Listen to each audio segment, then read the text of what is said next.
Mas el franciscano bueno y cultor de la humildad, cuya fisonomía acabamos de trazar brevemente y a rasgos de brocha gorda para verlo en perspectiva, y a lo lejos, presenta en su personalidad otro aspecto que sería el reverso de la medalla. Preséntase ahora como un firme y valiente parlamentario. Ha pensado que la política puede ser un medio para moralizar a los hombres y la aborda. En su tiempo, bravío y romántico, liberal e idólatra de la libertad, quizá no hubo los refinamientos, las audacias ni las formas de legalidad que en el nuestro se tiene traza y maña de dar, para consagrar situaciones que resultan a veces al margen de la voluntad popular. Pero el método político, con excepciones, era igual y todavía más, era continuación del método colonial. Antes de las elecciones, se hacían verdaderas reparticiones de provincias, así como se hacía en la conquista y colonia, agraciando con reparticiones y encomiendas a los más audaces y a los más astutos. Por lo general, habíase pasado de la colonia a la república, pero el método era invariable. Con el transcurso del tiempo, varió el nombre y llamáronse ubicaciones. Para nada se consultaban los motivos naturales por qué podía representar tal o cual personaje a tal o cual provincia. Es decir, no era necesario tener vinculaciones entre representantes y representados. Según este procedimiento, las provincias de la serranía tenían el carácter de res nullus, podían ser del primi capientis. Tal fue la suerte de la provincia de Pomabamba, hasta que surgió la figura de Olivas Escudero. Posiblemente, la batalla de Sihuas, en la guerra civil del 95, hizo advertir en la existencia de una provincia viril y patriota que sacrificó muchos de sus hijos en dicha batalla, por el triunfo de la coalición. Se la dejó libre para elegir su representante. Entonces, la provincia, quizá, por primera vez en su historia republicana, ejercitó su soberanía popular y envió a la Cámara de Diputados un representante, genuino y libre de toda consigna política. Ingresado al Parlamento, lo primero que hizo fue presentar un proyecto de ley sobre elección de representantes a las cámaras.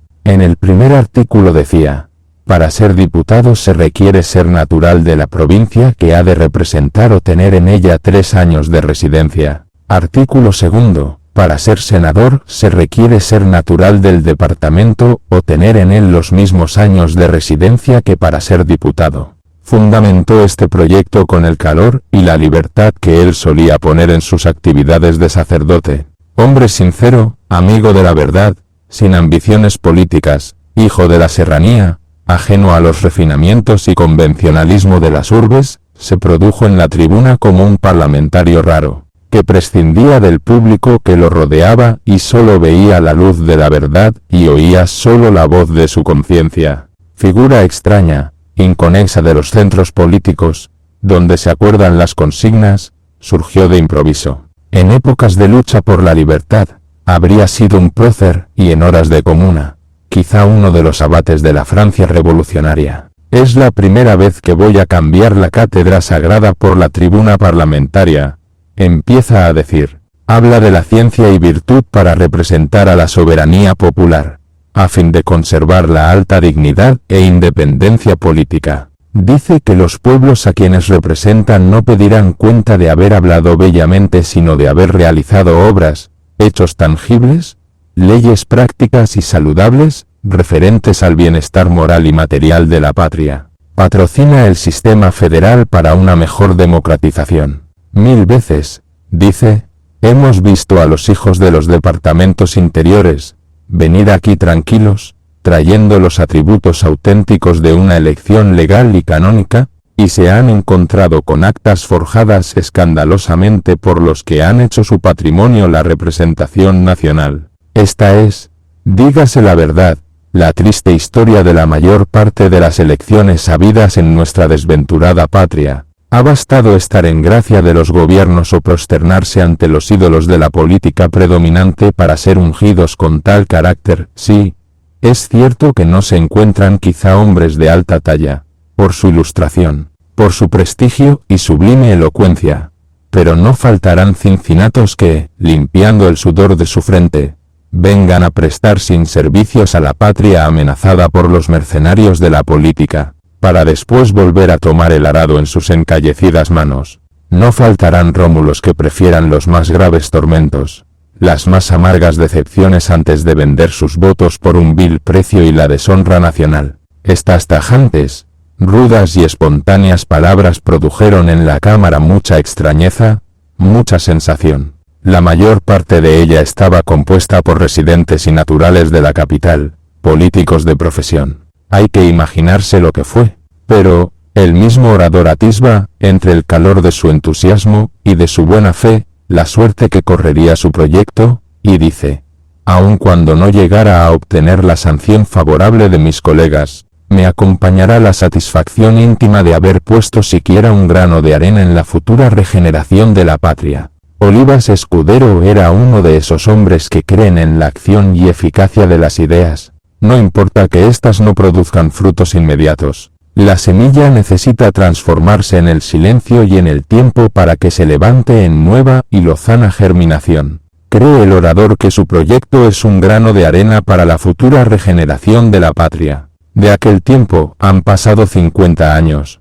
Muy poco. Los pueblos evolucionan despacio. La realidad peruana sigue siendo igual en el fondo. El problema de la representación nacional no ha sido aún resuelto. Ensayos y cambios de superficie, nada más. La barra constituida del elemento popular generalmente aplaudía con profunda simpatía al representante por Pomabamba, y cuando replicaba a los oradores contrarios, volvía a tronar en estas o semejantes palabras: la regeneración nazca de las fuentes puras de la soberanía popular, y no de los inmundos charcos de la farsa, de las intrigas y bastardas aspiraciones. Uno de sus opositores, Valera, afirmaba: llegará el caso de que algunas provincias no tuvieran una persona idónea a quien mandar de representante. Estas provincias tendrían que mandar a personas que no estuvieran a la altura de las aspiraciones de sus comitentes. Pero Olivas Escudero replicaba enérgicamente: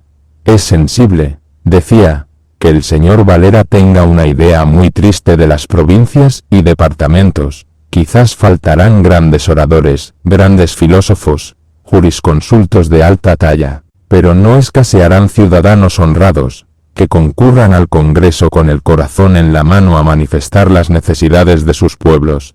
El proyecto tuvo el fin previsto. Sin embargo, al patriota y honrado parlamentario le cupo el placer de haber satisfecho el imperativo de su conciencia. No era político, calculador, ni amigo del éxito obtenido con métodos maquiavélicos. Dijo su verdad y pudo estrellarse. Y así fue. A poco tiempo, presentó un proyecto también sobre el nombramiento del Poder Judicial cuya independencia patrocinaba. Varios oradores de primer orden, entre ellos Manzanilla, apoyaron el proyecto. Su autor creía que la evidencia y su necesidad sentida eran suficientes para el triunfo de cualquier proyecto. Conocedor del mundo moral y sus sorpresas, parecía estar lejos de ese otro mundo y sus estrategias. La política, la independencia de los tres poderes del Estado, se expresaba: el legislativo, el ejecutivo y el judicial, es un principio fundamental de todas las legislaciones, reconocido explícitamente por nuestra Constitución. Cada uno de ellos tiene igual importancia en la esfera de sus respectivas atribuciones. El poder legislativo es el cerebro de la nación que concibe y forma las leyes y el poder judicial es el corazón que, a impulsos de la conciencia legal, distribuye esa savia intelectual por todas las arterias del cuerpo social. Y el poder ejecutivo es el brazo ejecutor de aquellas leyes y sentencias judiciales. Pero, desgraciadamente, en el hecho, no vemos realizados estos principios, que son otros tantos axiomas del derecho. La respectiva comisión había dictaminado defendiendo la independencia del Poder Judicial y había introducido algunas variantes.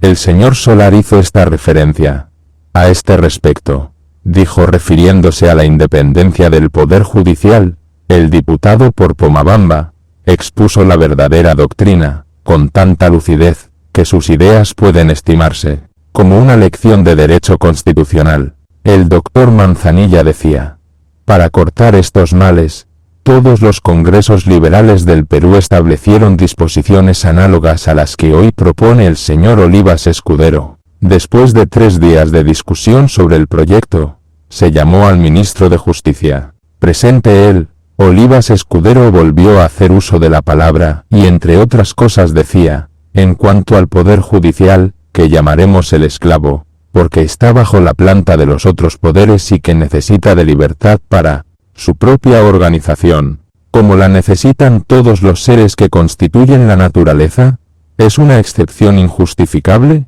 y en cierto modo hasta deshonrosa para aquel poder, que cuenta en su seno con magistrados que honran a la República, y aún fuera de ella, y que, sin embargo, no pueden nombrar ni a los jueces de paz de los últimos distritos. El ministro pidió el aplazamiento, y se aplazó. Otra vez, la evidencia y la sentida necesidad tuvieron su caída, frente al noble atleta que las defendía. El Ejecutivo había remitido un proyecto sobre la supresión de las juntas departamentales. Naturalmente, el diputado por Pomabamba tenía que salir a la palestra y combatir con firmeza y resolución, como solía hacerlo en favor de las buenas causas, sin mirar las posibilidades del éxito. Abrióse el debate con su palabra. Aboga ampliamente por el sistema de la descentralización. En la bandera del gran Partido Demócrata, dice, está grabado con caracteres de oro el ideal de la federación, que hoy es la síntesis de las aspiraciones de la nación.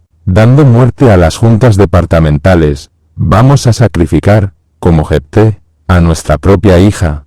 Vamos a devorar, como Saturno, al precioso fruto de nuestro cerebro y nuestro corazón. El Perú, pregunta, no está en condiciones de tener instituciones como las juntas departamentales, su inmensa extensión, la suma variedad de su clima, costumbres e idiomas reclaman, exigen, no solo la descentralización fiscal, sino aún administrativa. Ya no necesita de tutores y de amos. Clama sin cesar por tener vida propia, independiente, ya que la pródiga mano de la providencia ha derramado por doquiera inagotables tesoros. Nos oponemos al proyecto del Ejecutivo. Esta vez, la consigna política coincidió con el pensamiento de este diputado. De parte del Partido Demócrata no era posible dar el primer escándalo ruidoso de proceder contra la Declaración de Principios, acabada de publicar. En ese documento estaba la tesis de la Federación. Como consecuencia política fue rechazada la supresión, por el momento, de las juntas departamentales, así como el problema de la independencia del Poder Judicial sigue en el Perú sin solución. Así está el problema de la elección de obispos. A veces se dan leyes para que elija el Congreso, a veces para que designe directamente el Poder Ejecutivo. Ha habido congresos en que ha predominado el elemento liberal o anticatólico. En este caso, la elección de obispos por el Congreso ha resultado paradójica e ilógica. El sentir del pueblo católico sería que el clero, representado por el Episcopado Nacional, tuviera su participación. El interesado es el pueblo católico y el que puede mejor discernir sobre la aptitud de los episcopales es el Episcopado Nacional. Olivas Escudero piensa así. Los llamados, dice, a juzgar la idoneidad de los sacerdotes para la altísima dignidad del episcopado, deben ser sus respectivos prelados, debe darse al episcopado, siquiera la participación de proponer lo que llamaremos la materia prima de la elección, que serían los 9 o 12 sacerdotes escogidos por el episcopado, quien conocerá mejor a esos eclesiásticos dignos y aptos para el episcopado. Una triste y amarga experiencia nos manifiesta que en la mayor parte de los casos esa dignificación se hará a impulsos de conveniencias políticas, prescindiendo de los intereses espirituales de las diócesis, que muy poco valen en las altas regiones de la diplomacia parlamentaria.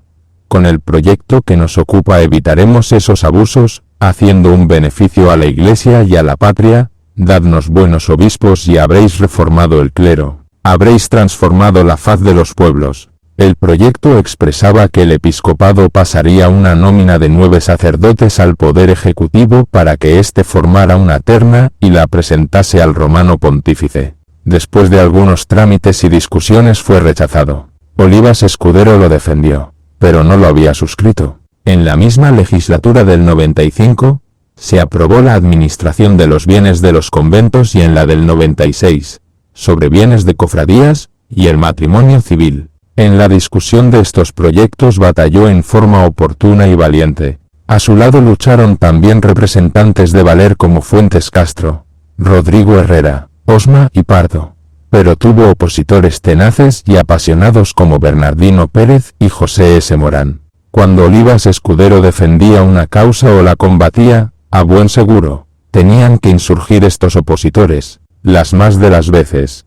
Las sesiones consistían en discusiones y diálogos de estos parlamentarios. A este respecto decía el honorable Olivas: cuán diversa es, por desgracia, la conducta del señor Pérez, que no desperdicia ocasión alguna para arrojar sus ponzoñas contra la Iglesia y sus instituciones, como si, sin esa salsa, no estuvieran bien condimentadas sus patéticas frases, y cuando le preguntaba si era católico o no, para ahorrarse interpelaciones que quizá resultarían innecesarias, permanecía en silencio el doctor Pérez, y entonces decía: con su silencio manifiesta mi colega que se le viene a la mente, en este acto, aquel momento sagrado en que, postrado en tierra, allí en presencia de vuestra excelencia, poniendo las manos en el libro de los Evangelios y en presencia de esta augusta asamblea, juró solemnemente en nombre de Dios y de los Evangelios, profesar y conservar la religión católica, apostólica y romana y obrar en todo conforme a la Constitución del Estado. Una de dos: o el señor Pérez emitió ese juramento sin conocimiento y conciencia moral, que es difícil suponer, o falta de un modo punible y escandaloso a la obligación que contrajo en ese acto, y esto, en términos claros, se llama perjurio, que deploro se cometa en el mismo santuario de la ley. En cambio, el señor Pérez solía razonar en esta forma: el señor Olivas Escudero, cuya ilustración reconozco, y que siempre ha discurrido con tanto acierto, con tanta altura, cuando se ha tratado de materias profanas, ahora que se trata de materias religiosas o eclesiásticas, cierra los ojos al bien general para dirigir sus miradas únicamente a los intereses católicos. En resumen, la actuación parlamentaria de Olivas Escudero fue breve y llena de azares. Hombre de principios definidos y obediente a los dictados de su conciencia, no podía caber en un ambiente donde, las más de las veces, se pensaba de una manera y se hacía de otra, ambiente de falsía y refinamiento político, síntesis o exponente de un mundo cuyo empeño era la secularización de personas y cosas. La secularización del derecho, decía Pérez, es uno de los ideales más hermosos que vienen persiguiendo y conquistando los pueblos modernos. En la renovación inmediata del tercio parlamentario, fue eliminado por la suerte nuestro ilustre parlamentario, y por consiguiente, cuando se volvió a discutir sobre el matrimonio civil, ya no estaba en la Cámara. Así pasó por la representación nacional este gran ciudadano, caballero andante y solitario en los caminos del mundo saturado de maña e intriga. Su actuación fue la de un hombre bueno que no quería otra cosa que el bien de la patria y de la provincia que representara. Con su intervención en el orden administrativo había mejorado dicha provincia. La moralidad subió de índice, pero su intransigencia disciplinaria y su rectitud fueron otra valla para los hombres que disponían de otros hombres. Después de él, Pomabamba no ha dejado de tener buenos representantes, es cierto. También al doctor Bernardino Pérez le culpo en suerte nuestra provincia. Por ley de asociación de elementos contrarios, el opositor tradicional de Olivas Escudero le había echado ojo. Catedrático de literatura en la Universidad de San Marcos, parlamentario de profesión, el diputado por Jaén, pasó a representar a Pomabamba en forma inamovible hasta una nueva reacción de la provincia. A Pérez jamás se le había ocurrido que era necesario conocer personalmente a los pueblos que representaba. Para él, la tribuna era otra cátedra universitaria. Le bastaba consultar libros europeos y disertar ampliamente como sobre un motivo literario. Y de allí que, entre el elemento curioso, tenía oyentes para hacerle barra. Para la masa que representaba, el ruido de su oratoria era como si lloviera, y para sus capituleros, un regocijo y una vanidad. Ningún beneficio para Pomabamba, pero mucho mal para sus creencias y sentimientos, así como para todo el país. Era una época, sin embargo, en que brillaban, dentro de su radio, hombres de valer, que podían representar a la provincia dignamente, tales como Pedro Ignacio Cisneros, Ramón Roca, Justo Salas, Néstor Roca, Arturo Vidal, Benjamín Oliveros, Félix Porturas, Eduardo Escudero, Benjamín Vidal, Pedro Hernández, R. Villegas, Juan Ricardo González, Francisco González, Cipriano Vidal, Julio Escudero, Guillermo Navarro, etc., naturales o vinculados profundamente con Pomabamba. Transcurridos breves años desde aquella renovación del tercio, el mismo Congreso, por singular acierto, eligió obispo de Ayacucho a don Fidel Olivas Escudero.